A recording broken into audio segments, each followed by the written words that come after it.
सभी दिशाओं से कितने राक्षसों से लड़ना पड़ रहा है, जरा गौर से सुनना। Education mafia, medical mafia, drug mafia, political mafia, corporate mafia, फिर नशा माफिया, दारू माफिया, हे राम, फिर इंटेलेक्चुअल्स के नाम पर झूठों की एक पूरी फौज है। इतने भड़वे और ठलवे, एक शब्द मैंने बोला उनके लिए। क्या शब्द बोला? भड़वे, जो भोंकते रहते हैं, जैसे हाथी चलता रहता है और सुबह सुबह उनके दूसरा शब्द बोलना ठीक नहीं है। संस्कृत में सभ्य शब्द है, श्वान भोंकते रहते हैं। इसलिए अब संस्कृत पढ़े हुए तो थोड़ा बहुत शब्द प्रयोग भी सभ्य तरीके से ही करना चाहिए। गोमुखासन करो, मंडूकासन करो। इंटेलेक्चुअल माफिया, चारों तरफ श्वानों की तरह, काकों की तरह, ये काका काऊ काऊ कर रहे हैं, काका कागा। अरे राम राम राम राम। लेकिन भगवान ने हमको ऐसा योग का ब्रह्मास्त्र दिया हुआ है, सारे असुर एक साथ पराजित होंगे।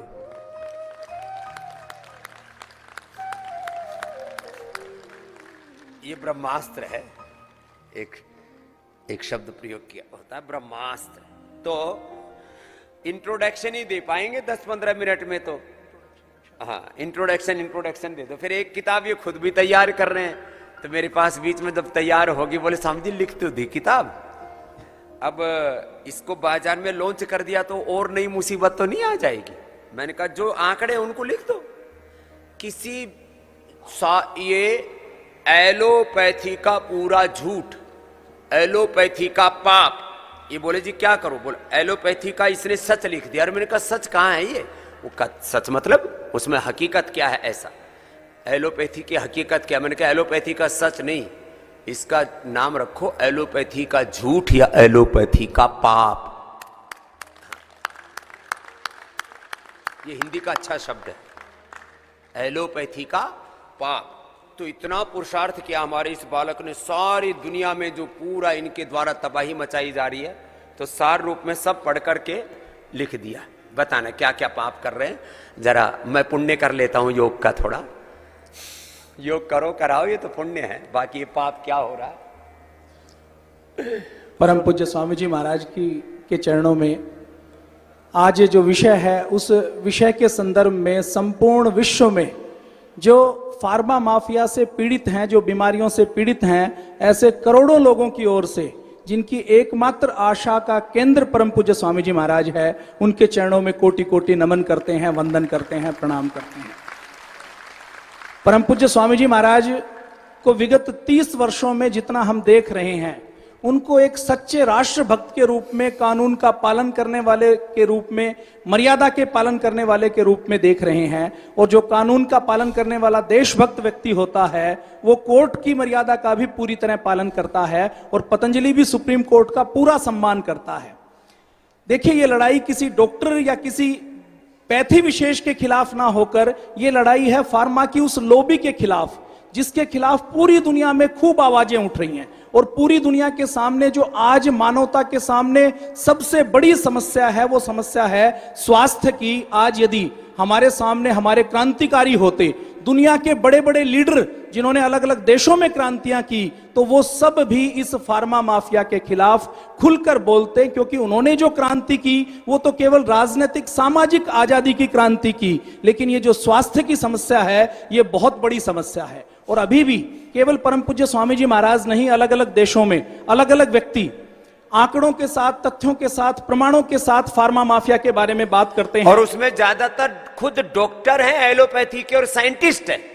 ऐसा नहीं कि कोई जैसे अलग अलग आंदोलन खड़े हो जाते हैं कुछ एनजीओ के द्वारा, कुछ अलग अलग प्रकार के सोशल लोगों के द्वारा। ये ज्यादातर मैं तो कहता हूं 99% इसमें डॉक्टर और साइंटिस्ट लोग हैं जो ये उस medical mafia, drug mafia, pharma mafia, जिनका एक बहुत बड़ा आर्थिक साम्राज्य, करीब 200 लाख करोड़ रुपए का, दवाइयां, मेडिसिन्स, उसके साथ में फूड सप्लीमेंट्स और फिर मेडिकल इक्विपमेंट्स, और पूरा मतलब दवा से लेकर के फिर पूरा एक चक्रव्यूह है, हॉस्पिटल से लेकर के अनावश्यक दवा, अनावश्यक ऑपरेशन, गैर जरूरी डायग्नोसिस, गैर जरूरी ऑपरेशन, गैर जरूरी हॉस्पिटल में एडमिशन, पूरा ताना बाना है, पूरा षड्यंत्र है, चक्रव्यूह। जी परम पूज्य स्वामी जी महाराज ने जैसा कहा, मैं उसी बात से शुरू करता हूं। एक पुस्तक है the truth about drug company. ये जो ट्रुथ अबाउट ड्रग कंपनीज है, इस पुस्तक में ये MBBS MD डॉक्टर द्वारा लिखी गई है, जो मार्सिया एंजल नाम की एक डॉक्टर है। और ये जो मार्सिया एंजल नाम की डॉक्टर है, जब इसने चिकित्सा विज्ञान को देखा तो उन्होंने ये कहा कि ये सारा उद्योग केवल फार्मा कंपनियों द्वारा संचालित हो रहा है। और वो ये कहती हैं कि ये फार्मा कंपनी कितनी बड़ी हैं, आप इसका अंदाजा लगा लीजिए कि ये इतनी ताकतवर हैं कि भारत और दुनिया के दूसरे देशों की बात छोड़ दीजिए, जो FDA, जिसको अमेरिका का सबसे शक्तिशाली देश माना जाता है, ये फार्मा कंपनी FDA के कानून भी अपने हिसाब से बनवाती हैं और दवाओं के अप्रूवल, चाहे वो कितने ही शॉर्ट टाइम में बनाई गई हो, उनका बहुत जल्दी ले लेती हैं। उन्होंने एक आंकड़ा दिया है, 2001 का आंकड़ा है, जो परम पूज्य स्वामी जी महाराज की बात को पुष्ट करता है। उन्होंने फॉर्च्यून 500 की सारी कंपनियों का डाटा लिया और उन्होंने ये कहा कि फॉर्च्यून 500 में जो 10 बड़ी फार्मा कंपनी हैं, उनका जो प्रॉफिट है वो 18% है, और बाकी जो 490 कंपनियां हैं, उनका जो औसत प्रॉफिट है वो केवल 3% है। तो आप अंदाजा लगा लीजिए कि कितना मुनाफे का कारोबार है। और वो अगली बात कहती हैं कि 500 दुनिया की बड़ी कंपनियों में जो 10 बड़ी कंपनियां हैं, जो फार्मा की कंपनियां हैं, उन फार्मा के कंपनियों का 2002 में कारोबार 2,32,000 करोड़ था, जबकि अन्य 490 कंपनियों का कारोबार मिलाकर 2,46,000 करोड़ था। तो आप अंदाजा लगा लीजिए कि ये दुनिया की सबसे ताकतवर और बड़ी कंपनियां हैं। 2005 में पूज्य स्वामी जी महाराज एक पुस्तक की बात करते थे, डेथ बाय प्रेस्क्रिप्शन। तो डेथ बाय प्रेस्क्रिप्शन में और डेथ बाय मेडिसिन, ये 2 पुस्तकें लिखी हुई हैं। इन पुस्तकों में बताया गया है कि किस प्रकार से फार्मा कंपनियां डॉक्टर को अपनी कठपुतली बनवाकर अपनी मनमर्जी दवाइयां लिखवाने का काम करते हैं। तो इन दोनों पुस्तकों में एक एक बीमारी की, एंटीबायोटिक की, एंटी डिप्रेसेंट की, पैरासीटामोल की, एक एक रोग की बीमारी की दवा के नाम पर कैसे लीवर फेल होता है, कैसे किडनी फेल होती है, कैसे मौत होती है, उसके बारे में बताया गया है। डेथ बाय प्रिस्क्रिप्शन में डॉक्टर R.D. स्टैंड, जो MD हैं यूनिवर्सिटी ऑफ कोलोराडो के, उन्होंने ये कहा है कि ये जो सामान्य हम कई बार खांसी की दवाएं लेते हैं, तो ये जो खांसी की दवाएं हैं, ये भी ऐसा साइड इफेक्ट करती हैं कि इनसे भी मौत हो जाती है। और उन्होंने प्रमाणों के साथ इसकी बात की है। ये हमारी लिखी हुई किताब नहीं है, ये पूज्य स्वामी जी महाराज की किताब नहीं है, इसमें पूरी इसकी जानकारी दी गई है। इसी प्रकार से एक और पुस्तक है बैड फार्मा। ये जो बैड फार्मा पुस्तक है, इस बैड फार्मा में रिसर्च के नाम पर जो धांधली होती है उसके बारे में विस्तार से बताया गया है, आंकड़ों के साथ, तथ्यों के साथ, प्रमाणों के साथ बताया गया है, कंपनियों के नाम के साथ बताया गया है। और ये कंपनी, ये जो पुस्तक है 2012 से लेकर 12 सालों से अभी तक मार्केट में है। इसके खिलाफ ऐसा कोई कोर्ट का एविडेंस नहीं आया कि इसके ऊपर बैन लगाया जा सके। डेथ बाय प्रेस्क्रिप्शन और डेथ बाय मेडिसिन, जो दोनों पुस्तकें हैं, इनके ऊपर भी कोर्ट की ओर से कोई बैन नहीं लगाया गया। अभी भी ये पुस्तकें पूरी दुनिया केवल भारत नहीं, पूरी दुनिया के इंटरनेशनल कोर्ट ऑफ जस्टिस से लेकर के, अमेरिका से लेकर के, ब्रिटेन से लेकर के, पूरी दुनिया के किसी कोर्ट ने, किसी न्यायालय ने, अब हम बात इतनी कह रहे हैं, अभी तो पोल खोलेंगे 1 साल तक, और 1 साल में इनकी ऐसी धज्जियां उड़ाएंगे कि पूरी दुनिया के सामने सच सामने आएगा। सच और झूठ का, ये देवासुर संग्राम का, धर्म युद्ध का पूरा सत्यमेव जयते हो जाएगा। अभी तो बहुत से अंशों में असत्यमेव जयते हो रहा है। तो मंडूकासन से लेकर के गोमुखासन तक, पवन मुक्तासन से लेकर के उत्तान पादासन, नौकासन, सर्वांगासन, हलासन, शीर्षासन कराते कराते आज थोड़ा दूसरा भी शीर्षासन हो रहा है। इसलिए चलो उल्टे लेट जाओ और अपने अपने अभ्यास भी करते रहो। और जरा ये सुनते रहो, क्या झमेला चल रहा है, क्या घोटाला चल रहा है। इसी प्रकार से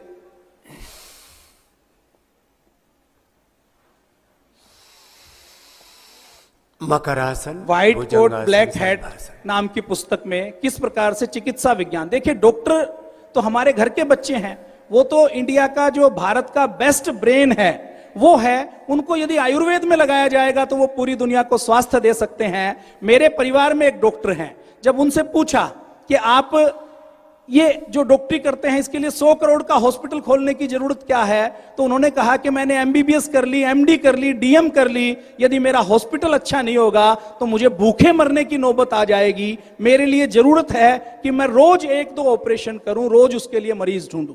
तो ये व्हाइट कोट ब्लैक हैट नाम की पुस्तक में पूरे प्रमाणों के साथ दिया गया है कि किस प्रकार से फार्मा कंपनियां अपने डॉक्टर को कठपुतली बनाकर अपनी दवाएं बेचने का काम करते हैं। यह पुस्तक लिखी हुई है जो खुद एमडी डॉक्टर हैं, डॉक्टर हार्वे ने। डॉक्टर हार्वे कहते हैं कि डॉक्टर्स आर, आज फार्मा कंपनियों के कारण, देखिए डॉक्टर्स बहुत अच्छे हैं, हम डॉक्टरों की बुराई नहीं कर रहे, लेकिन doctors are more harmful than germs. सारा पोथा लेके आ गया आज।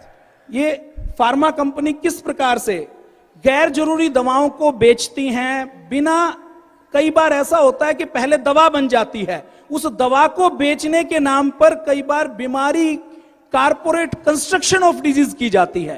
पूज्य महाराज श्री, बीमारी बाद में बनाई जाती है, पहले दवा बना ली जाती है कि अब इस दवा को बेचना है, तो लोगों के मन में किसी नई बीमारी का भय बैठाना है और टीवी के ऊपर ऐड दिखाकर, आर्टिकल लिखकर उस दवा को बेचा जाता है। उसके प्रमाण डर पे थी, डर बैठाया जाता है, पहले दवा बना के फिर कैंपेन की जाती है कि इसकी ये ज्यादा से ज्यादा कैसे बिके और उससे कैसे पैसे कमाए। तो ये भलाई का काम नहीं, ये कमाई का काम, एक बहुत बड़ा गंदा धंधा चल रहा है। डॉक्टर जॉन की लिखी हुई है और उन्होंने इसमें भी बहुत सी दवाओं के नाम के साथ, प्रमाणों के नाम के साथ, फार्मा कंपनियों के साथ, फैक्ट के साथ इन्होंने डाटा दिए हैं। मेडिकेशन की मैडनेस कैसी होती है, ये एक पुस्तक लिखी गई है। इस पुस्तक में किस प्रकार से जो दवाएं नुकसान करती हैं, मरीजों को मारने का काम करती हैं, उसके तथ्यों के साथ सारे विवरण दिए गए हैं।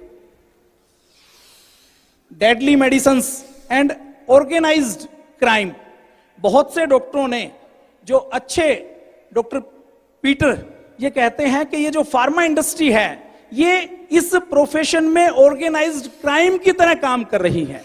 और इन फार्मा कंपनियों के, जिसको पूरी दुनिया में बिग फार्मा कहा जाता है, जिसको पूज्य स्वामी जी महाराज फार्मा माफिया कह रहे हैं, ये जो असली लड़ाई है वो तो इस फार्मा माफिया के खिलाफ है, जिसका 200 लाख करोड़ रुपए का कारोबार है। तो उनके खिलाफ ये डेडली मेडिसिन्स के ऐसी दवाइयां जो मौत देने वाली हैं, और उसके माध्यम से फार्मा कंपनियां किस प्रकार से क्राइम करने का काम करती हैं। अभी परसों अखबार में एक न्यूज आई कि 85% कैंसर का ट्रीटमेंट करने वाली दवाइयां जिनके ट्रायल को मंजूरी दे दी जाती है और बाजार में बिकने के लिए आ जाती हैं, कीमोथेरेपी के नाम से, अलग अलग थेरेपी के नाम से मरीजों को दे दी जाती हैं, मरीज मर जाते हैं और 5 साल बाद उसका पता लगता है कि इस दवा का तो ये नुकसान था। ये एक और पुस्तक है डॉक्टर पीटर की, वो कहते हैं कि your drug may be your problem. वो कहते हैं कि आपकी जो दिक्कत है वो आपके स्वास्थ्य के साथ साथ आपकी जो आप दवा ले रहे हैं वो एक नई दिक्कत पैदा कर सकती हैं। इसमें भी उन्होंने तर्क, तथ्य और प्रमाणों के साथ, अलग अलग बीमारियों के साइड इफेक्ट के साथ, अलग अलग दवाओं का क्या क्या नुकसान होता है, किस प्रकार से लीवर किडनी फेल करते हैं, उसके बारे में डिटेल से बातचीत की है। और ये जो दवा है, ये सारी पुस्तकें 2005-06 से लेकर लगातार पिछले 10 सालों से, 15 सालों से, 20 सालों से बाजार में उपलब्ध हैं, पूरी दुनिया में पढ़ी जाती हैं। कोर्ट में कोई इनको चैलेंज नहीं कर पाया, कोई इनके ऊपर सवाल नहीं उठा पाया।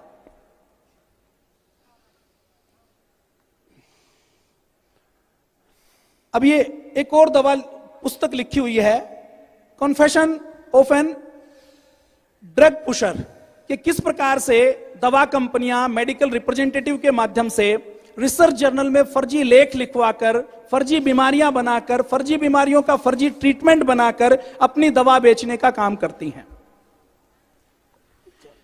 डॉक्टर जॉर्ज ने ये एक पुस्तक लिखी हुई है जिसमें वो लिखते हैं कि जो terrorist of the our health के कौन कौन है, फार्मा कंपनियां किस प्रकार से अच्छा, मैंने तो अपनी सोचा ये हेल्थ की, शब्द प्रयोग मैंने ही किया कि पूज्य महाराज जी ये तो एक्चुअल में टेररिस्ट हैं, आपने तो सत्य को पूरी दुनिया के सामने पहुंचाया है। तो क्या क्या है किताब? Terrorist of our health. वही रहा। तो ये जो टेररिस्ट ऑफ आवर हेल्थ, इसका मतलब हमारे विचार में भी हम जो जिस बात को कह रहे हैं, जिस सच को, उसको कहने वाले हैं दुनिया में लोग, हम अकेले नहीं। और ये भारत की एक बड़ी कंपनी किस प्रकार से अपने डाटा में हेरफेर करती है, उसके लिए बोटल ऑफ लाइज के नाम से ये पुस्तक छपी हुई है, ये भी मार्केट में उपलब्ध है। ये बताती है कि रिसर्च के नाम पर, रिसर्च के आंकड़ों में किस प्रकार से हेरफेर की जाती है। अभी क्योंकि हमारे ऊपर मुकदमे बहुत चल रहे हैं तो इसलिए हम डिटेल में अभी किसी का नाम नहीं ले रहे हैं। इसी प्रकार से ये एक पुस्तक है जिसमें फार्मा माफिया के बारे में बताया गया है। मेड इन अमेरिका ये पुस्तक है, इसमें भी फार्मा माफिया के बारे में बताया गया है। ट्रिलियन डॉलर कॉन्स्पिरेसी, किस प्रकार से 200 लाख करोड़ रुपए का षड्यंत्र है, इसके बारे में पूरी डिटेल में फार्मा उद्योग के बारे में बताया गया है।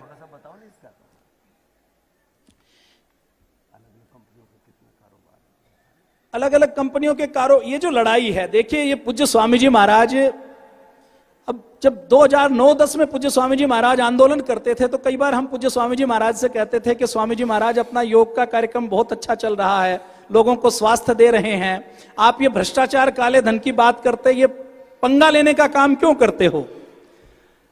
तो पूज्य स्वामी जी महाराज एक ही बात कहते थे, वो कहते थे कि मुझे अगर देश के 100 करोड़ लोगों ने प्यार दिया है तो उनका ये प्यार, ये सम्मान मेरे लिए धरोहर है और इसके लिए मुझे अपने प्राणों की बाजी भी लगानी पड़े तो मैं तैयार हूं। ये जो 200 लाख करोड़ रुपए के साम्राज्य की कंपनियां हैं, ये इतनी बड़ी और इतनी ताकतवर हैं कि इनकी जेब में अमेरिका का राष्ट्रपति भी होता है और ये एफडीए से लेकर, यूरोपियन यूनियन से लेकर, डब्ल्यूएचओ से लेकर, डब्ल्यूएचओ जिसको विश्व स्वास्थ्य संगठन कहा जाता है, उस डब्ल्यूएचओ में भी एक बड़ी फंडिंग करने का काम फार्मा कंपनियां करती हैं। फार्मा कंपनियों के कारोबार से उनको पैसा मिलता है। एफडीए जो अमेरिका की रेगुलेटिंग एजेंसी है, उस अमेरिका की रेगुलेटिंग एजेंसी में ये फार्मा कंपनियां इतनी ताकतवर हैं कि वहां के कानून अपने हिसाब से बनवाती हैं। किसी दवा को फास्ट ट्रैक पर अप्रूवल कैसे लेना है, अच्छे आंकड़े केवल दिखाने हैं, बुरे आंकड़े कैसे छुपाने हैं, ये सारी कॉन्स्पिरेसी वो करते हैं और इससे वो कई लाख करोड़ रुपए की कमाई करते हैं। कुछ कंपनियों की मैं बात करूंगा, जैसा पूज्य स्वामी जी महाराज का आदेश है, तो पूज्य स्वामी जी महाराज के आदेशानुसार फाइजर नाम की एक कंपनी है जिसका हेडक्वार्टर न्यूयॉर्क में है, उसकी जो 1 साल की सेल है वो 8 लाख करोड़ रुपए है, केवल एक कंपनी की। इसी प्रकार से एक और कंपनी है जॉनसन एंड जॉनसन, जिसका हेडक्वार्टर न्यू जर्सी यूएसए में है, उसकी जो सेल है वो 2022 की मैं सेल बता रहा हूं, 2023 की नहीं, 2023 के आंकड़े अभी उपलब्ध नहीं है, 7,59,000 करोड़ रुपए की उसकी सेल है। इसी प्रकार से रोश फार्मा के नाम से एक छोटी सी कंपनी है और छोटे से देश की कंपनी है स्विट्जरलैंड, उस छोटे से देश की कंपनी 5,63,000 करोड़ रुपए का कारोबार हर साल करती है। नोवार्टिस के नाम से एक और छोटी सी कंपनी है, बड़ी सी कंपनी है जो छोटे से स्विट्जरलैंड नाम के देश की कंपनी है, जिस देश को देखने के लिए अभी हमारा जाना हुआ, जिसकी लाइब्रेरी में हमने पूज्य स्वामी जी महाराज की योग साधना और योग चिकित्सा रहस्य जो 1995-96 में छापी गई थी, वो पुस्तक वहां की लाइब्रेरी में रखी हुई थी। तो उस स्विट्जरलैंड की ये जो नोवार्टिस नाम की कंपनी है, ये स्विस फ्रैंक में 51,828 मिलियन का कारोबार करती है, जिसको रुपए में यदि हम कन्वर्ट करते हैं तो वो बैठता है 4,66,452 करोड़ रुपए का हर साल कारोबार करती है। एफवी के नाम से एक कंपनी है जो अमेरिका की शिकागो की कंपनी है, उस कंपनी का 1 साल का कारोबार 4,64,000 करोड़ रुपए है। इसी प्रकार से मर्क फार्मा नाम की एक कंपनी है जो न्यू जर्सी यूएसए की कंपनी है, इस कंपनी का 1 साल की बिक्री, 1 साल का कारोबार 59,000 मिलियन डॉलर है, जिसको रुपीज में हम कन्वर्ट करते हैं तो 4,74,260 करोड़ रुपए बैठता है। बायर फार्मा के नाम से एक और कंपनी है जो जर्मनी की कंपनी है, जिस देश में अभी थोड़े दिन पहले पूज्य स्वामी जी महाराज के आशीर्वाद से अलग अलग लाइब्रेरीज में हमारा जाना हुआ, तो उस छोटे से देश में, जर्मनी में, उस जर्मनी की इस कंपनी का जो सालाना कारोबार है वो 4,41,000 करोड़ रुपए है।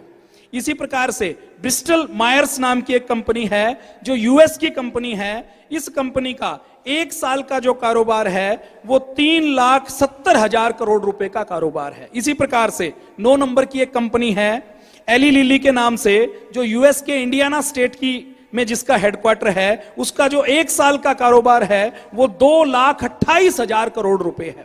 इसी प्रकार से जीएस के नाम से ग्लेक्सो स्मिथलाइन के नाम से एक फार्मा कंपनी है जो यूके की कंपनी है, उस कंपनी का एक साल का जो कारोबार है वो 2,93,000 करोड़ है। अब ये 10 कंपनियों के मैंने डाटा आपके सामने बताए हैं। ये टॉप 10 है। और ये क्यों बता रहे हैं आपको, इन सारी केवल और केवल दवा कंपनियां, पूरी दुनिया में सबसे ज्यादा तबाही दवा और हथियारों से मचाई जा रही है। हथियार आजादी की रक्षा के नाम पर, सुरक्षा के नाम पर बनाए जाते हैं, लेकिन उससे पूरी दुनिया में कैसी हिंसा, क्रूरता, युद्ध, वार, खून खराबा और पूरी दुनिया के अंदर निर्दोषों को की निर्मम हत्याएं की जाती है, वो आप देखते हैं। सारी दुनिया का सबसे बड़ा कारोबार है दवा और हथियार। और ये दवाइयां आपको स्वास्थ्य देने के नाम पर दी जाती है कि वी आर प्रोवाइडिंग हेल्थ, और इस हेल्थ का सच क्या है कि बीमारियों को मेंटेन उन चीजों को किया जाता है जो आपके लिए बहुत अच्छी हो। बीमारियों को, डिजीज को मेंटेन करने के नाम पर, कंट्रोल करने के नाम पर, और आपको तात्कालिक रूप से इंस्टेंट कुछ बेनिफिट देने के नाम पर 2 रुपए की दवा। एक हमारे डॉक्टर कुलबीर छिकारा हैं, आज से 20 साल पहले मैंने उनसे बोला कि जरा इन दवाई बनाने वाली जो कंपनियां हैं, फिर मैंने इस बात को डॉक्टर अनुराग को भी बोला कि भाई ये पता लगाओ इसका जो बेसिक सोल्ट है वो कितने रुपए में मिलता है और अल्टीमेटली ये दवाइयां बाजार में कितने में बिकती है। तो 2 रुपए की दवा 10 रुपए से लेकर के 100 रुपए में बिकती है। 2 रुपए का सोल्ट, 2 रुपए का जो उसका बेसिक जो उसकी दवा है, उसकी बेसिक कॉस्ट कितनी है? 2 रुपए से लेकर के 5-10 रुपए किसी दवा की कॉस्ट हुई तो 100 रुपए से लेकर 1000 रुपए से लेकर के लाख रुपए तक, ऐसे ये पूरा कारोबार चलता है। जो जेनरिक दवाइयां हैं वो भी 10 गुना तक बिकती है। इसलिए देश के प्रधानमंत्री भी इनके सामने विवश हो गए। देश के प्रधानमंत्री चाहते तो कानून बना सकते थे देश में कि भाई 10, 20, 25, 50% जैसे कोई भी एग्रीकल्चर का प्रोडक्ट है, कोई भी और दूसरे इंडस्ट्रियल प्रोडक्ट है जो जरूरी, देखो एक है विलासितापूर्ण सामान जैसे मोबाइल है, टीवी है और दूसरी चीजें हैं, ये नेसेसरी चीजें नहीं होती हैं, जीवन के लिए अपरिहार्य नहीं होते हैं कि आपके पास टीवी नहीं है, आपके पास में फ्रीज नहीं है, आपके पास में गाड़ी नहीं है तो आपकी लाइफ नहीं चलेगी। गाड़ी नहीं है तो पैरों से चलो। आपके पास में टीवी नहीं है तो मत देखो टीवी, टीवी के बिना मर ना जाओगे ना। जिनके बिना जीवन नहीं चलता है वो आहार के साथ उसमें दवाइयां भी सम्मिलित है। लेकिन पूरी दुनिया का कोई भी प्रधानमंत्री और राष्ट्रपति, पूरी दुनिया का, वो दवा कंपनियों के मूल्य पर निर्धारण नहीं कर सकता। इससे आप इनकी ताकत का अंदाजा लगा सकते हो। पूरी दुनिया की बात कर रहा हूं। I am not talking about only India और यूएस और यूके और कोई भी दुनिया के देश की। भाई 10% ले लो, 20% ले लो, ये प्रॉफिट लेते हैं 100 गुना, 1000 गुना, 10,000 गुना। और कैंसर जैसे रोगों में और कुछ और लाइफ सेविंग ड्रग्स के नाम पर तो पेटेंट के नाम पर 1 लाख गुना। इसलिए पूरी दुनिया में इनकी ताकत है। इसलिए स्वामी रामदेव को तो क्या गिनते हैं, किस खेत की मूली है ये तो गाजर मूलियों की तरह, इनको हम उखाड़ फेंकेंगे, इनके पास क्या औकात है, क्या ताकत है।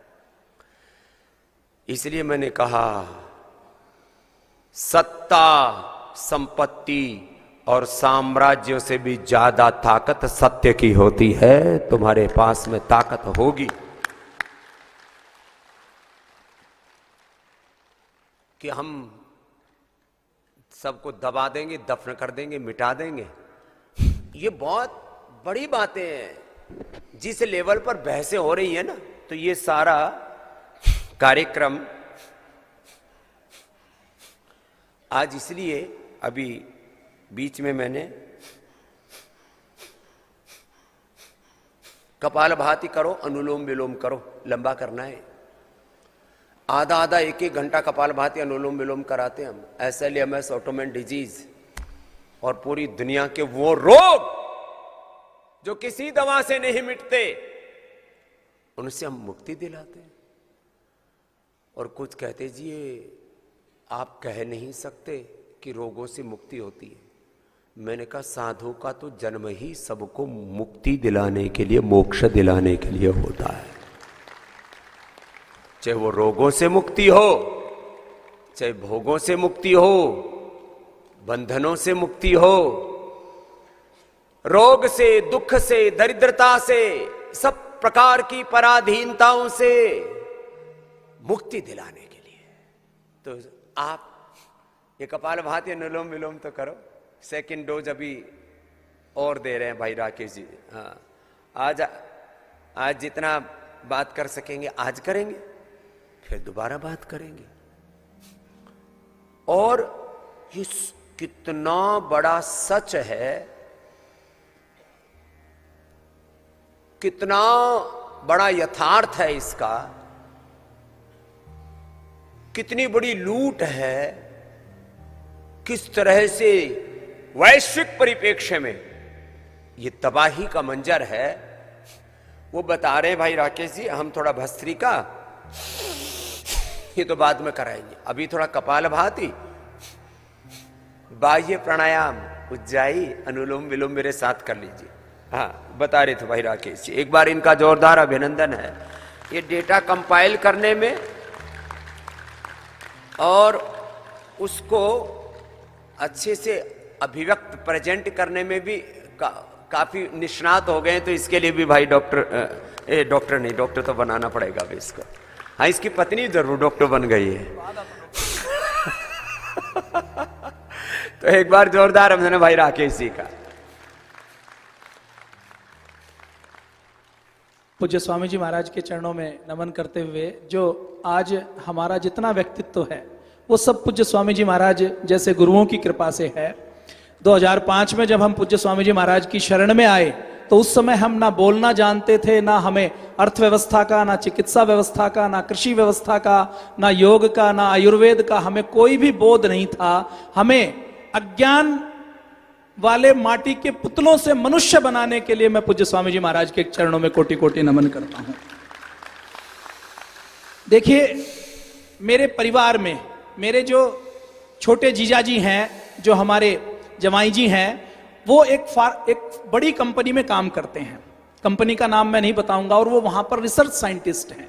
जब इस पूरे प्रकरण को उन्होंने देखा तो उन्होंने फोन किया कि ये क्या चल रहा है, तो वो सारी चीजों को समझते हैं। तो उन्होंने एक बात कही, उन्होंने कहा कि जो परम पूज्य स्वामी जी महाराज को भी वो सुनते हैं, देखते हैं। उन्होंने कहा कि पूज्य स्वामी जी महाराज जो कर रहे हैं वो ये बता रहे हैं कि यदि तुम्हें खांसी हो जाए, सर्दी हो जाए, जुकाम हो जाए, वायरस लग जाए, कोई बीमारी हो जाए, तो घर के मसालों से, रसोई घर से, मेथी से, हल्दी से, गिलोय से, घर में जो तुलसी का पौधा लगा है उसको तोड़कर तुम कैसे ठीक हो सकते हैं, ये बताने का काम कर रहे थे। और जब तक बताते थे तब तक इसको सूडो साइंस कह दिया जाता था, इसको अंधविश्वास, अज्ञान कह दिया जाता था। लेकिन पूज्य स्वामी जी महाराज ने उनकी जड़ के ऊपर प्रहार किया। वो जिस एविडेंस को मानते थे उसी एविडेंस के आधार पर, in vivo, in vitro, clinical control trial के आधार पर उनके रिसर्च जर्नल में रिसर्च पेपर छापकर बता दिया कि तुम्हारी एंटीबायोटिक से गिलोय ज्यादा काम करती है।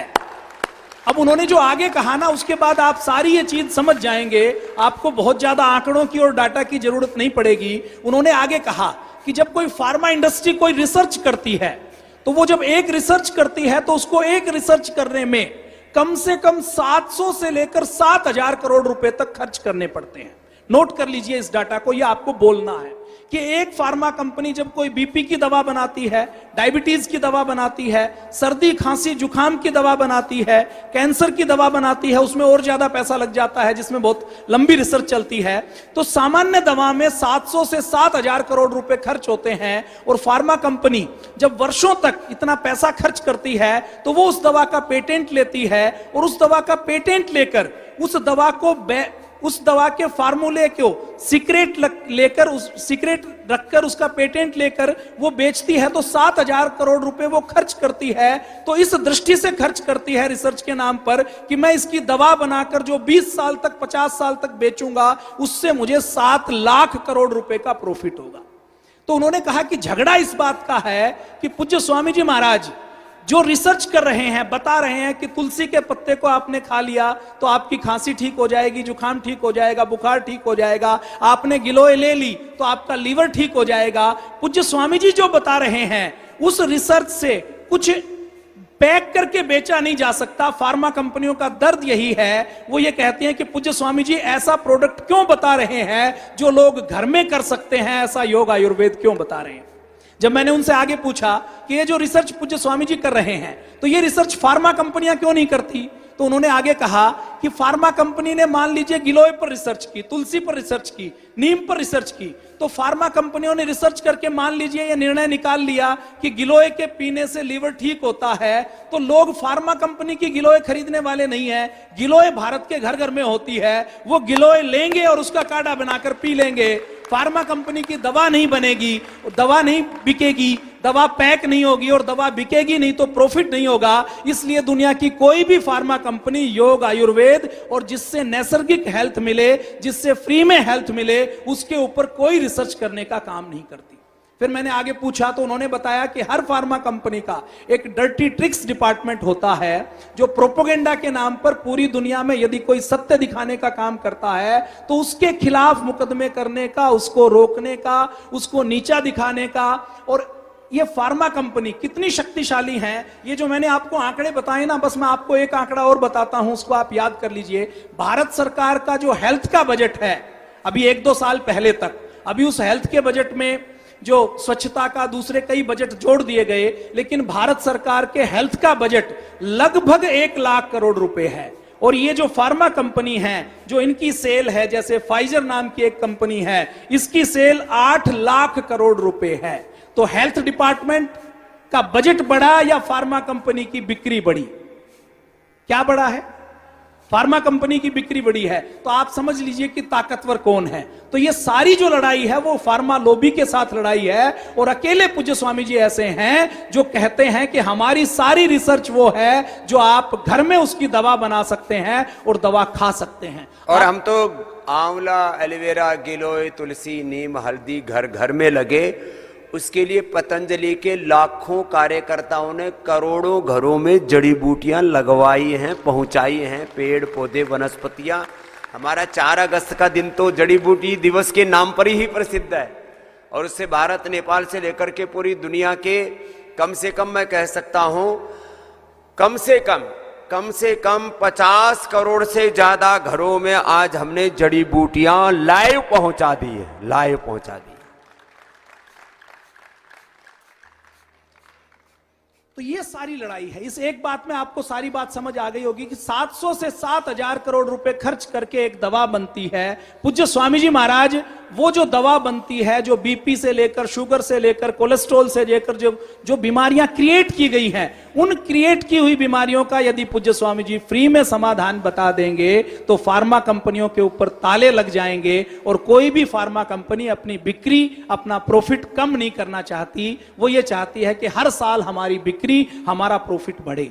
देखिए जितनी फार्मा कंपनी है, उनका उद्देश्य क्या है? जब वो बोर्ड रूम में बैठती हैं तो वो चर्चा इस बात की करती हैं कि इस साल भारत में 7 करोड़ डायबिटीज के रोगी हैं, तो अगले साल हमें भारत में डायबिटीज के रोगियों की संख्या, डायबिटीज के रोगियों को दवा जो बेचनी है, इस साल यदि हमने 7 करोड़ डोज बेची तो अगले साल 10 करोड़ डोज कैसे बेचें, ये वो टारगेट सेट करती है। अकेले पूज्य स्वामी जी ऐसे हैं जो टारगेट सेट करते हैं कि कितने लोगों की दवा छुड़वानी है और बिना दवा के कितने लोगों को स्वस्थ बनाना है। झगड़ा इस बात का है। और एक और मामला इंटरेस्टिंग है, पहले बोलते थे आपकी शुगर यदि 150 तक है तो आपकी शुगर नॉर्मल, अब घट के कहां तक आ गई? आपकी शुगर खाली पेट 70-80 और खाने के बाद 100 है तो नॉर्मल, और ऊपर गए तो आप डायबिटीज के बीमार हो गए, दुगनी कर दी संख्या। अरे दवा खाओ, दवा नहीं खाओगे तो शुगर बढ़ जाएगी। पहले शुगर का आंकड़ा कितना था? 150 तक नॉर्मल, अब वो 150 से घट के कहां पर आ गया? 100। तो पेशेंट कितने हो गए? डबल। पहले बोलते थे 80 से 90 के बीच में बीपी रहता है तो नॉर्मल, और ऊपर वाला 120, 130 और उम्र के साथ 140 रहता है तो नॉर्मल। और फिर ये जो बीपी के जो आजकल इलेक्ट्रिक जो बीपी और शुगर मापने वाले इंस्टेंट बीपी, इंस्टेंट शुगर मापने के लिए जो मशीन बनाई जाती है ना, वो भी 10-20% बढ़ा के बताते हैं। वो इक्विपमेंट बनाने वाले और दवा बेचने वाले कंपनियों के बीच की सांठगांठ है। ये और है, ये बड़ी बात है, ये आम लोगों को नहीं पता है। बीपी के जो इलेक्ट्रॉनिक इंस्ट्रूमेंट है और शुगर के जो इंस्टेंट ग्लूकोमीटर हैं और तमाम है, कितना? 10 से 20% ऑटोमेटिक पूरी दुनिया में।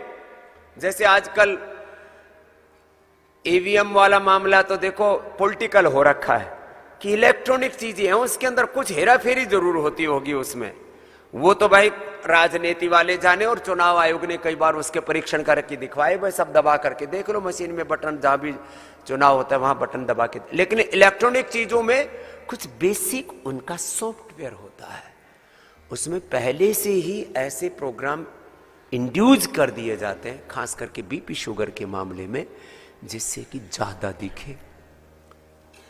और अच्छा मैं कहूं नॉर्मल बीपी तो भाई 70 से 80 के बीच में रहता है। मेरा पिछले 30 वर्षों से बीपी 70 और 110 रहता है, और मुझे कहे कोई कहे स्वामी रामदेव तेरे को तो लो बीपी है, दवा खा।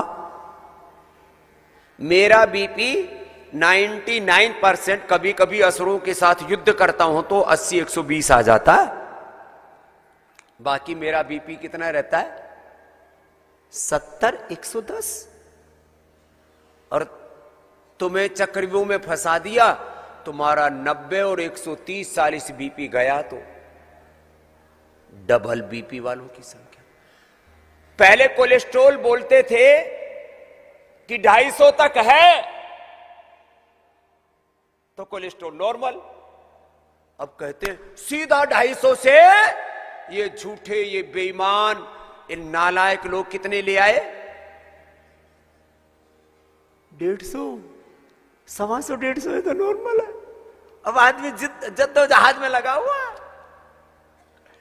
मैं ऐसे हजारों लोगों को जानता हूं जिनका कोलेस्ट्रॉल, ट्राइग्लिसराइड 250 है और शरीर में किसी भी प्रकार का कोई कष्ट नहीं, और एचडीएल अच्छा कोलेस्ट्रॉल उनका 60 के आसपास रहता है। ये झूठे और फरेबी लोग हैं।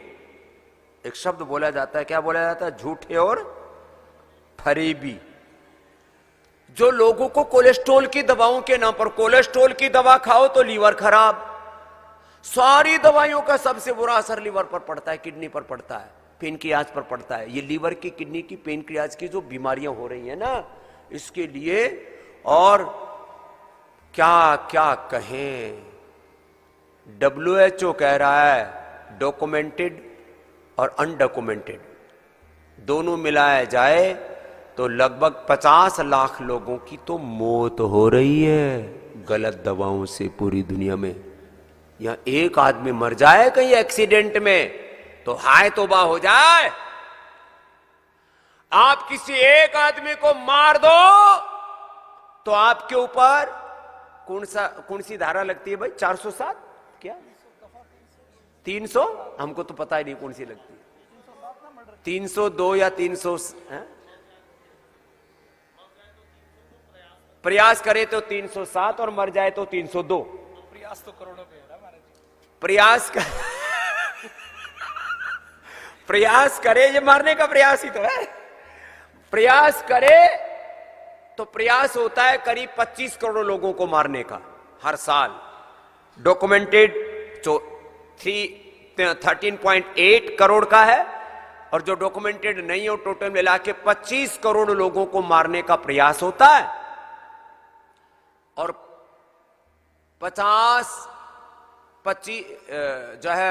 25 करोड़ लोगों को मारने का प्रयास होता है और डॉक्यूमेंटेड और बिना डॉक्यूमेंटेड मिला दिया जाए तो 25 से 50 लाख लोगों को मार दिया गया है। तो इनके ऊपर तो हत्या के मुकदमे दर्ज ही नहीं होनी चाहिए। इनके ऊपर हत्या के मुकदमे की जो सजा मिलती है वो इनको सजा मिलनी चाहिए। हत्यारे हैं कौन? जो ये फार्मा कंपनियां हैं। फिर बेचारे डॉक्टर और ये तो उनकी कठपुतलियां हैं। डॉक्टर क्या हो गया इन फार्मा कंपनियों की? कठपुतली। हाँ। अब हमारा ये भाषण तो जोरदार दे रहा है, थोड़ा पक्ष भी कर रहा है। बोलो समझे हमारे भी कुछ रिश्तेदार डॉक्टर हैं, थोड़ा हाथ हल्का रखो। डॉक्टर तो बेचारा मजबूर है, ऐसे बोल रहे हैं। हाँ, माइक में बोलो। देखिए पूरे यूएस में जितने अच्छे डॉक्टर हैं इंडिया के डॉक्टर हैं। इंडिया का जो ब्रेन है वो चरक और सुश्रुत वाला ब्रेन है। और जितने डॉक्टर हैं, हम डॉक्टरों के विरोध में नहीं है। देखिए लड़ाई प्रदर्शित क्या की जा रही है कि लड़ाई डॉक्टर्स के विरोध में है, लड़ाई डॉक्टर्स के विरोध में नहीं है। लड़ाई किसी, मैं तो कहता हूं कि कोई जो पैथी का मूल सिद्धांत है उसके भी विरोध में नहीं है। लेकिन जब उस तंत्र के ऊपर किसी माफिया का, किसी कारोबार का और लोगों की जान लेने वाले तंत्र का कब्जा हो जाए तो उस तंत्र का यह विरोध है। उसमें किसी भी व्यक्ति विशेष का विरोध नहीं है। और पैथी, मैं तो कहता हूं कि पूज्य स्वामी जी महाराज तो इंटीग्रेटेड पैथी की बात करते हैं। पूज्य स्वामी जी महाराज तो पैथी का भी विरोध नहीं करते। जब मैं कहता हूं नितांत आवश्यक हो तो इमरजेंसी में लाइफ सेविंग ड्रग्स और सर्जरी करवाते ही है ना। और अब तो मॉडर्न मेडिकल साइंस का भी सबसे बड़ा हॉस्पिटल पतंजलि बनाने वाला है। उसका पहला ट्रायल पतंजलि योगपीठ में होगा और दूसरा सबसे बड़ा हॉस्पिटल उन्हीं की छाती पर बनाएंगे। उसका जगह तय कर दी गई है। कहते हैं ना इन्हीं की छाती पर चने दड़ेंगे। हाँ, बड़ा काम होगा जी। हाँ, ये जो बाकी विषय बच गया था उसको, कपाल भाती के बाद अनुलोम विलोम तो करो। हाँ करो, अनुलोम विलोम करते करते बातें सुनते हैं ना तो और ज्यादा अच्छे से समझ में आती है। इससे ब्रेन एक्टिवेट हो जाता है। एक है इमोशनल ब्रेन और एक है लॉजिकल ब्रेन। तो दोनों ब्रेन आपके पूरे ठीक रहने चाहिए। छत्रपति शिवाजी महाराज जिनकी कथा सुन रहे हैं, उनके भजन भी बहुत गा रहे हैं बच्चे यहाँ पर। वो दोनों एक्टिव थे। उनके का इमोशनल ब्रेन भी पूरा एक्टिव था और लॉजिकल ब्रेन भी पूरा एक्टिव था। और इसीलिए अपने धर्म, अपनी संस्कृति, अपनी गौ माता, अपनी भारत माता के प्रति उनमें पूर्ण श्रद्धा थी, इमोशन था। और जो असुर थे, राक्षस थे, उन मुगलों के प्रति, यवनों के प्रति पूरा विद्रोह और उन पर विजय पाने का एक प्रबल, अखंड, प्रचंड पुरुषार्थ और पराक्रम था। चलो अनुलोम विलोम करो। जो परम पूज्य स्वामी जी महाराज ने अभी बात की कोलेस्ट्रॉल के बारे में, ये जो एक पुस्तक है, अब देखिए, अब ये जो वामपंथ है वो कैसे आधा सच आधा झूठ मिलाता है। मैं एक एग्जांपल अब मेरे ध्यान में आया कि जैसे हम कोलेस्ट्रॉल की बात कर रहे हैं तो मुद्दों को डाइवर्ट किया जाता है। कोलेस्ट्रॉल की बात नहीं होगी, स्वास्थ्य की बात नहीं होगी। मैंने जैसे ये पुस्तक का प्रिंट ले लिया, अब इस पुस्तक के प्रिंट पर बात होगी कि उन्होंने पुस्तक का फर्जी प्रिंट लिया। जैसे पुस्तक नहीं लेकर मैंने इसका ये फोटोकॉपी प्रिंट लिया है, तो मुद्दों को डाइवर्ट ऐसे कर दिया जाता है। तो इस प्रकार से इस पुस्तक में जो ऑस्ट्रेलिया के एक डॉक्टर हैं, डॉक्टर रे मोयनिहान, ये जो डॉक्टर रे मोइनिहान है, ये खुद एमडी हैं, और ये डॉक्टर रे ये इसमें लिखते हैं कि किस प्रकार से कंपनियां, दवा कंपनियां, कोलेस्ट्रॉल के नाम से दवा कंपनियों ने एक भय स्थापित किया। पहले भय स्थापित करके लगभग 2 लाख करोड़ रुपए की केवल कोलेस्ट्रॉल की दवाएं बेची जाती हैं। और ये जो आंकड़ा है, ये मिनिमम जो हमें ज्ञात आंकड़ा है, इसके अलावा ऐसी हजारों छोटी कंपनियां होंगी जिनके बारे में जानकारी नहीं है। तो कोलेस्ट्रॉल के बारे में वो ये लिखते हैं कि जो कोलेस्ट्रॉल की जो परिभाषाओं के लिए जो पैनल बनाया गया, कोलेस्ट्रॉल की जो परिभाषाएं जो बार बार संशोधित की गई, इन परिभाषाओं के पैनल में जैसे 2001 में एक नया पैनल बनाया गया। ये ऑस्ट्रेलिया की लेखक हैं, तो ऑस्ट्रेलिया के संबंध में बात करते हैं। तो वो कहते हैं कि 2001 में जब पैनल बनाया गया तो उससे पहले कोलेस्ट्रॉल के रोगियों की संख्या कम थी, और पैनल बनाते ही जैसे ही डाटा को रिवाइज किया गया तो उसके रोगियों की संख्या 3 करोड़ 60 लाख तक बढ़ गई। मतलब एक दवा कंपनी का एक्सपर्ट, और ये उसमें प्रमाणों के साथ पूरी चीजें उन्होंने दी हैं। वो कहते हैं कि जो विशेषज्ञों का पैनल होता है, उस विशेषज्ञों के पैनल में उन्होंने बताया है कि जो प्रमुख दवा कंपनियां हैं, Pfizer, Merck, Bristol Myers, Novartis, Bayer, Abbott, AstraZeneca, GSK, इनके द्वारा जिनको भुगतान किया जाता है, ऐसे स्पीकर, सलाहकार, शोधकर्ता के रूप में जो काम कर चुके हैं, वो एक्सपर्ट ये परिभाषा तय करते हैं कि आप कोलेस्ट्रॉल के मरीज हैं या नहीं है, आप बीपी के मरीज हैं या नहीं है, आप डायबिटीज के मरीज हैं या नहीं है। और ये अपनी इस पुस्तक में लिख रहे हैं, हम नहीं कह रहे हैं। वैसे हम मुकदमों से डरते नहीं है। पूज्य स्वामी जी महाराज ने अपने एक शिष्य को 2005 में जब पूज्य स्वामी जी महाराज ने आस्था टीवी के ऊपर विज्ञापन चलाया था, तो ये नहीं कहा था कि मुझे शिष्य तैयार करने हैं, मुझे चेले तैयार करने हैं, मुझे अंधभक्त तैयार करने हैं, मुझे बाड़े में बंधने वाली भेड़ तैयार करनी है, ये नहीं कहा था। स्क्रॉल चलता था कि मेरा उद्देश्य शिष्य तैयार करना नहीं, मेरा उद्देश्य योद्धा तैयार करना है। और हम सब पूज्य स्वामी जी महाराज के योद्धा हैं। हमारा तन मन धन इस लड़ाई में समर्पित हैं। मुकदमे अगर हमारे पूज्य गुरुदेव के ऊपर हजारों हुए हैं, तो हम भी हजारों मुकदमे झेलने के लिए तैयार हैं। और ये जो पुस्तक लिखी है, ये मुकदमों के लिए पुस्तक है। इस पुस्तक में इस सारी पुस्तकों का निचोड़ है, और पूरी दुनिया में जितना पाप हुआ है फार्मा इंडस्ट्री के द्वारा, उस पाप के बारे में है। और जो जो नुकसान की चीजें जनसाधारण को समझ आ सकती हैं, उस भाषा में ये चीजें दी गई है, ताकि व्यक्ति की आस्था फार्मा कंपनियों से हट जाए और व्यक्ति जहां से समग्र स्वास्थ्य मिल सके वहां पर जा सके। तो इस पुस्तक में उन्होंने पूरे तथ्यों के साथ, प्रमाणों के साथ और नाम के साथ, कंपनियों के नाम के साथ उन्होंने प्रमाण दिए हैं। और इस पुस्तक के ऊपर कहीं कोई केस नहीं किया गया, इसके ऊपर रोक नहीं लगाई गई। तो ये जो पूज्य स्वामी जी महाराज ने बीपी कोलेस्ट्रॉल की बात की, उसके बारे में पूज्य स्वामी जी महाराज बात करते हैं। अब हम जो बिक्री की बात कर रहे थे, तो इस बिक्री में यदि एक एक दवा की मैं बात करूं, तो ये जो बड़ी कंपनियां हैं, इन बड़ी कंपनियों की एक एक दवा कैसे बिकती है। आज देखिए, पूरी दुनिया में अर्थराइटिस का कोई इलाज नहीं है। 2001 में, आज से 24 साल पहले, WHO ने जब ये देखा कि पूरी दुनिया में अर्थराइटिस बढ़ रहा है, तो उन्होंने रिजोल्यूशन पास किया कि अब हम 10 साल तक अर्थराइटिस के लिए एक दशक मनाएंगे और अर्थराइटिस को कम करेंगे। और WHO के अर्थराइटिस के दशक बनाने के बाद अर्थराइटिस कम नहीं हुआ, बल्कि कई गुना ज्यादा बढ़ गया। तो इस अर्थराइटिस की एक दवा है जो एफवी नाम की कंपनी बनाती है, हुमीरा के नाम से दवा है। वो एक अकेली दवा 1,70,000 करोड़ रुपए की, $21 बिलियन की हर साल बेची जाती है। तो आप अंदाजा लगा लीजिए कि भारत सरकार का, बड़े एक देश की सरकार का जितना बजट है, उससे ज्यादा तो दवा कंपनियों की केवल एक बीमारी की दवा बेची जाती है। इसी प्रकार से किट्रूडा नाम की एक दवा है जो मर्क कंपनी बनाती है। यह दवा 1,67,000 करोड़ की बेची जाती है, जो स्किन कैंसर के लिए, फेफड़ों के कैंसर के लिए काम आती है। इसी प्रकार से पैक्सलोविड के नाम से एक दवा है जो फाइजर नाम की कंपनी बनाती है, जिसको कोरोना काल में कोरोना की रोकथाम के लिए बनाया गया। इसकी बिक्री 1,51,440 करोड़ रुपए है। इसी प्रकार से स्पाइकवैक्स के नाम से एक दवा आती है जो कोविड के उपचार के लिए लॉन्च की गई। इसकी 2022 में मॉडर्ना नाम की कंपनी की 1,47,000 करोड़ रुपए की बिक्री होती है। एलिकिस नाम की एक दवा है जिसको खून के अंदर जो थक्के बनते हैं उसकी रोकथाम के लिए, स्ट्रोक की रोकथाम के लिए प्रयोग किया जाता है। ब्रिस्टल मायर्स कंपनी की यह दवा है। इसकी 1 साल की बिक्री 1,46,000 करोड़ रुपए है।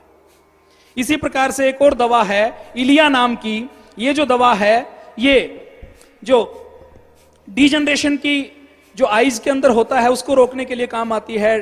डायबिटीज के कारण जो बीमारियां होती हैं, जो रेटिना में जो दिक्कतें आती हैं, रेटिनोपैथी में जो दिक्कतें, रेटिनोपैथी के इलाज के लिए काम आती है।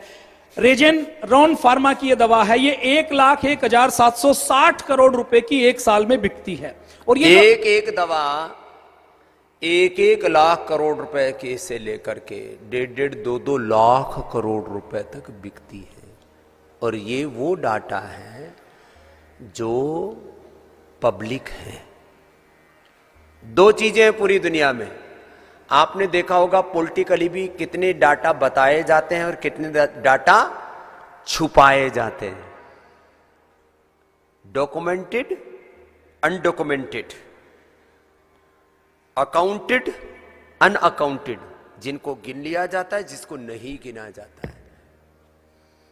पूरी दुनिया की आधी से ज्यादा आबादी, पूरी दुनिया के आधे से ज्यादा देश, मैं तो कहूंगा करीब 75% देश ऐसे हैं जहां लोगों के अभी मूलभूत सुविधाओं के लिए जूझ रहे हैं। दुनिया में विकसित देशों की संख्या कितनी है जी? 20-25 देश हैं, 20-25 देश। बाकी विकासशील और गरीब देश अपने रोटी पानी के जुगाड़ में लगे हुए। कहां डॉक्यूमेंटेड, अनडॉक्यूमेंटेड? ये सारी जो बात हो रही है डॉक्यूमेंटेड बातें हो रही है। इसलिए 200 लाख करोड़ रुपए से ज्यादा का यह आर्थिक कारोबार सारी दुनिया पैसा में बड़े फंसी पड़ी है। ये लड़ाई है सत्ता संपत्ति की, एकाधिकारवाद की, आधिपत्य की, डोमिनेशन की, कि हम दुनिया को डोमिनेट करेंगे। दुनिया किधर जाएगी ये पूरी दुनिया के 10-20 लोग बैठ करके तय करते हैं और बाकी लोग पागलों की तरह उसका अनुसरण करते हैं। इसलिए हम लोगों को विज्ञान से पूरा जोड़ते हैं। हम कभी भी कोई अनसाइंटिफिक बात नहीं करते, साइंटिफिक बात करते हैं। ये योग, ये आयुर्वेद, ये नेचुरोपैथी, सुबह 4 बजे उठने से लेकर के, सुबह उठना साइंटिफिक है। सुबह उठ करके पानी पीना साइंटिफिक है। सुबह उठ करके भगवान की भक्ति करना, यह वैज्ञानिक तथ्यों और सत्यों से अनुप्राणित एक जीवन पद्धति है।